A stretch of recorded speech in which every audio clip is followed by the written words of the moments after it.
రాబోయే రోజుల్లో మండించే సూర్యుడి గురించిన బాంబు పేల్చింది భారత వాతావరణ శాఖ.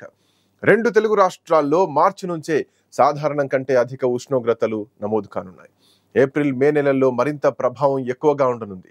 పలుచోట్ల సాధారణం కంటే ఎక్కువ ఉష్ణోగ్రతలతో పాటు తీవ్రమైన వడగాలులు కూడా వీచే అవకాశం ఉందని చెప్పింది. ఇప్పటికే రాష్ట్రంలో ఎండలు ముదురుతున్నాయి. ఫిబ్రవరి నెలలోనే వేసవికాలం ఎంట్రీ ఇచ్చిందా అన్నంతగా పలుచోట్ల 38.6 డిగ్రీల సెల్సియస్ అధిక ఉష్ణోగ్రతలు నమోదయ్యాయి. ఈ వేసవిలో మధ్యాహ్నం సమయంలో బయటికెళ్తే సూర్యుడు చెమటలు గక్కిస్తున్నాడు. బయటకు అడుగు పెట్టేందుకు జనం జంకుతున్నారు. ఎండలతో పాటు క్యూములోనింబస్ మేఘాల వలన ఆకస్మికంగా భారీ వర్షాలు, పిడుగులు కూడా పడే అవకాశం ఉందంటున్నారు వాతావరణ శాఖ అధికారులు. వేసవికాలం ఎండ తీవ్రతకు గురి కాకుండా దినసరి కూలీలు ఉదయం పూటనే పనులు పూర్తి చేసుకొని మధ్యాహ్నం నీడలో ఉండేలా చూసుకోవాలంటున్నారు. మధ్యాహ్నం పూట బయటకెళ్లాలంటే తప్పకుండా గొడుగులు వెంట తీసుకెళ్లాలని, తెలుపు రంగు లేదంటే పలుచటి కాటన్ వస్త్రాలు ధరించడం, కర్చీఫ్ పెట్టుకోవడం, టోపీ పెట్టుకోవడం లాంటి చిన్న చిన్న జాగ్రత్తలు ఖచ్చితంగా పాటించాలంటున్నారు. ఇక ఇంపార్టెంట్ థింగ్ ఏంటంటే గర్భిణీలు, బాలింతలు, చిన్నపిల్లలు, వృద్ధులు వీలైనంత వరకు ఇంట్లోనే ఉంటే సేఫ్ అని కూడా సూచన చేస్తున్నారు. ద్విచక్ర వాహనదారులు తప్పకుండా హెల్మెట్ ధరించడంతో పాటు శరీరం డిహైడ్రేట్ కాకుండా ఉండడానికి ఓఆర్ఎస్ కానీ, ఇంట్లో తయారు చేసినటువంటి ఏవైనా పానీయాలైనటువంటి లస్సీ, నిమ్మకాయ నీరు కానీ, లేదంటే మజ్జిగ కానీ, కొబ్బరి నీళ్ళు కానీ తాగాలి. రోజులో 5 లీటర్ల మంచినీటిని తీసుకోవాలని వైద్య నిపుణులు సూచిస్తున్నారు. తొందరపడి ఓ కోయిల ముందే కూసిందన్న చందంగా ఈసారి వేసవి కాలం ఎవరో తరుముకొచ్చినట్టు ముందుగానే వచ్చి పడింది. దేశంలో గతంలో కన్నా ఎక్కువ ప్రాంతాలు ఈసారి వేసవి పంజాను ఎదుర్కోబోతున్నాయని కూడా తేల్చెప్పింది.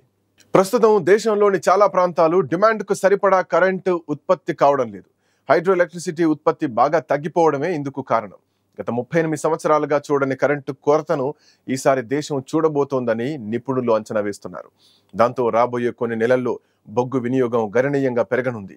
దాంతో పర్యావరణ పరిరక్షణ కోసం పారిస్ ఒప్పందాన్ని కూడా పక్కకు పెట్టాల్సి రానుంది.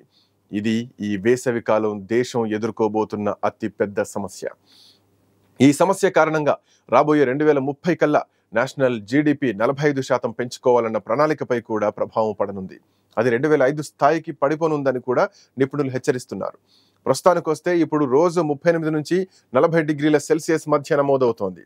చూస్తుంటే గతేడాది కన్నా కూడా వేసవి తాపం ఇంకా ఎక్కువగా ఉండబోతోందని ఇట్టే అర్థం చేసుకోవచ్చు. గత సంవత్సరం లాగానే ఈసారి కూడా పాత రికార్డులు బద్దలవుతాయని అధికారులు ఊహిస్తున్నారు.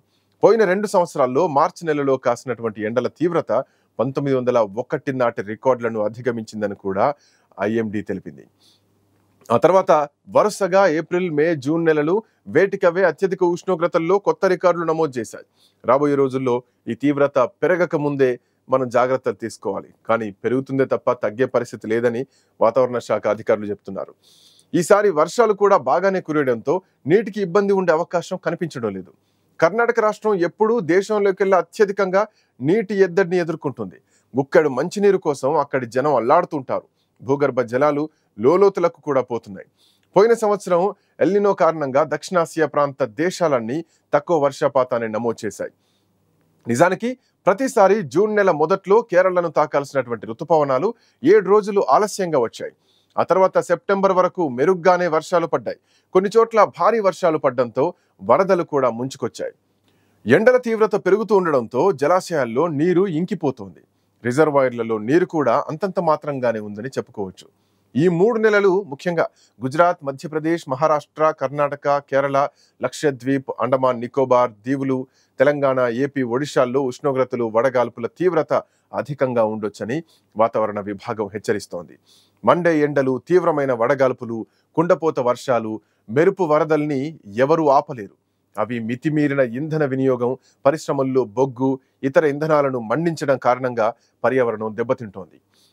అయితే ప్రపంచ దేశాలు సమిష్టిగా నిర్ణయాలు తీసుకుని సమర్థంగా అమలు చేయగలిగే కార్యాచరణను రూపొందిస్తే వీటి తీవ్రతను తగ్గించడానికి ఆస్కారం ఉంటుంది. ప్రపంచ వాతావరణ సంస్థలు విడుదల చేసిన ప్రపంచ వాతావరణ నివేదిక ఏమంత ఆశాజనకంగా లేదు. నిరుటి కన్నా 2025 మరింత ప్రమాదకరంగా ఉండగలదని కూడా హెచ్చరికలిస్తోంది. కార్బన్ డైఆక్సైడ్, అట్లాగే మీథేన్, నైట్రస్ ఆక్సైడ్, క్లోరోఫ్లోరో కార్టన్లు వంటి గ్రీన్ హౌస్ వాయువులు వాతావరణంలో పరిమితులను మించి పెరిగిపోవడం వల్ల ఉష్ణోగ్రతలు అధికమైన సముద్ర ఉపరితల జలాలను వేడెక్కిస్తున్నాయని ఆ నివేదిక తెలిపింది. అంతెందుకు అటు అంటార్కిటిక్, ఆర్కిటిక్ లాంటి ధ్రువ ప్రాంతాల్లో భారీ మంచు పలకలు కరగడం గతేడాది నుంచి ఎక్కువైంది. ఆర్థిక అభివృద్ధి పేరుతో ప్రభుత్వాలు పర్యావరణానికి నష్టం చేకూర్చే విధానాలు అవలంబించడమే ప్రస్తుత పరిస్థితికి కారణమని పర్యావరణవేత్తలు చెబుతున్నారు. భారతదేశం, బంగ్లాదేశ్లో పర్యావరణ విధ్వంసం కారణంగా గత సంవత్సరం వడగాల్పుల తీవ్రత 30 రెట్లు పెరిగిందని వాతావరణ శాస్త్రవేత్తలు లెక్కలు కట్టారు. ఎండల తీవ్రత, వడగాల్పుల వల్ల సహజంగానే రానున్న రోజుల్లో నీటి కొరత మరింత ఎక్కువ కావచ్చు. ప్రస్తుతానికి దేశంలో చాలా వరకు ఎన్నికల సందడి పూర్తయిపోయింది. కేవలం ఒక్క బీహార్ రాష్ట్రంలో ఎన్నికలు రానున్నాయి. అది కాకుండా పర్యావరణ సమస్యలపై దేశాల మధ్య వాగ్యుద్ధాల మోత కూడా ఎక్కువగానే ఉంది. ఈ పరిస్థితికి కారణం మీరంటే మీరని వరల్డ్ లీడర్స్ బ్లేమ్ గేమ్ కూడా నడుస్తోంది. ఈ విషయంలో మన దేశంలోనూ అధికార విపక్ష మాటల తూటాలు పేలుతున్నాయి. ఈ మాటలు ఎలా ఉన్నా కానీ ప్రభుత్వాలు అప్రమత్తంగా ఉండి వడగాల్పులపై, ఎండల తీవ్రతపై ప్రజలను హెచ్చరించడం అవసరం. లేనట్టయితే వడదెబ్బ మరణాలు పెరిగే ఛాన్సెస్ ఉంటాయి. మన దేశంలో వడగాల్పులను ప్రకృతి వైపరీత్యంగా పరిగణించడం లేదు. చెప్పాలంటే వీటిని వడదెబ్బ మరణాలుగా లెక్కలేయాలన్న అంశంలో ఎలాంటి కొలమానం, ప్రమాణాలు లేవు. 2023 సంవత్సరం డిసెంబర్లో లోక్సభలో వడగాల్పులను ప్రకృతి విపత్తుగా లెక్కేసి బాధిత ప్రజల సహాయపు పునరావాసాల కోసం నిధులు అందించాలంటూ కూడా డిమాండ్ వచ్చింది. కానీ ఈ డిమాండ్కు కేంద్రం ఏమాత్రం రెస్పాండ్ అవ్వలేదు. పర్యవసానంగా బాధిత కుటుంబాలకు ఎలాంటి సాయం కూడా అందించలేదు.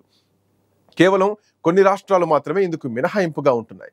2016 నుంచి ADMA కొన్ని మార్గదర్శకాల్ని రిలీజ్ చేయడంతో దాని పాత్రను ముగించుకుంది.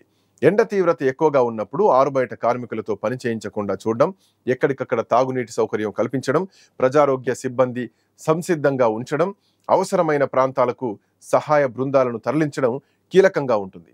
ఇలాంటి జాగ్రత్తలతో వడగాల్పుల మరణాల నివారణ సాధ్యమవుతుంది. అలాగే ఇరుకిరుకి ఇళ్లలో, మగ్గిపోయే మురికివాడల్లో నివసించే ప్రజలను, మరి ముఖ్యంగా వృద్ధులను, గర్భిణీలను, బాలింతలను వడగాల్పుల నుంచి సంరక్షించడానికి ఏం చేయగలమో అన్న విషయాన్ని ప్రభుత్వాలు ఆలోచించాలి. ఈ కృషిలో స్థానిక సంస్థల పాత్ర పెంచడం, అందుకు అవసరమైనటువంటి నిధులు అందించడం ప్రభుత్వాల బాధ్యతగా ఉండాలి.